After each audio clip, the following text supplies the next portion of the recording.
Now, some of you who know me know that I can be fairly opinionated. I can be fairly passionate, okay? I'm a really, really passionate person. I get way excited about beautiful, exciting, wonderful things, and I get really angry and annoyed at injustices in the world and things that irritate me. And one of those things that irritates me are people who do not engage their audience when they get up to speak.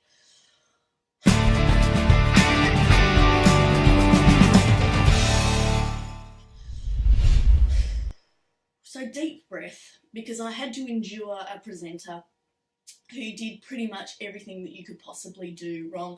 And I need to share this in the hope that you yourself don't do these things, that you can acknowledge and recognise and go, oh yes, okay, right, no, I'm not doing that, and oh, I am doing the right thing. So what this guy did, he started off, the presentation started off, and there was a voice, and I was thinking, oh, okay, dramatic effect. He's going to start at the back of the room and walk to the front and dazzle us all. But no, he started at the back of the room and he stayed at the back of the room. So there was just this voice coming, and after a while, you know, a few of us were looking around trying to find where the voice was coming from the back of the room. When I located him, not only was he standing up the back of the room, but he was standing up the back of the room looking at his laptop the whole time.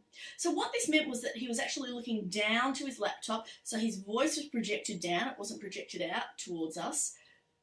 And what happens sometimes when you project your voice down into your laptop, and this can happen from the front of the room also, if you're looking down, the sound bounces back to you and you actually can drop your volume. If you're not experienced, then you drop your volume because you sound kind of weirdly loud to yourself. So not only are you not looking out and projecting out your voice to your audience, you're looking down and you drop your volume. So it becomes a harder person to hear, it's muted. So he's up the back of the room, he's looking down, he's muted his volume, and he spoke with virtually no personality. It just droned on and on. He had a monotone voice as slide after slide after slide, and these were horrible slides, which is another rant for another time, but these were slides that just had so many lines and bullet points of details and little marching things that came on, and deep breath.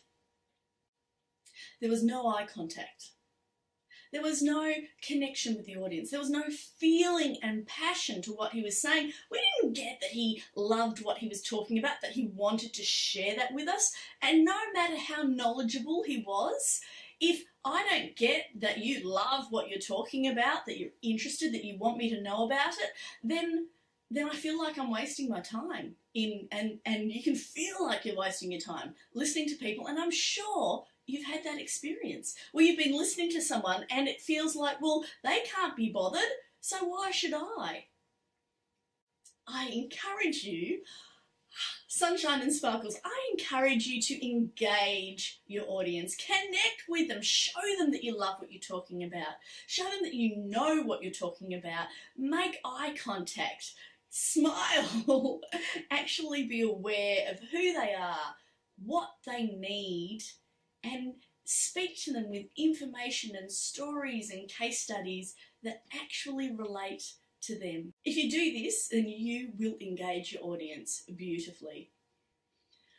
Now, I know this has been a big old rant, but I'd still love to hear your comments. Have you had to sit through a presentation that has been similar to that? Have you done some of those things yourself before? And we all have. My gosh, I have.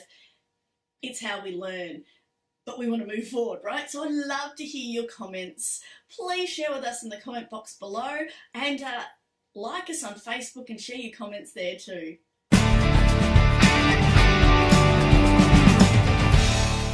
There was no eye contact.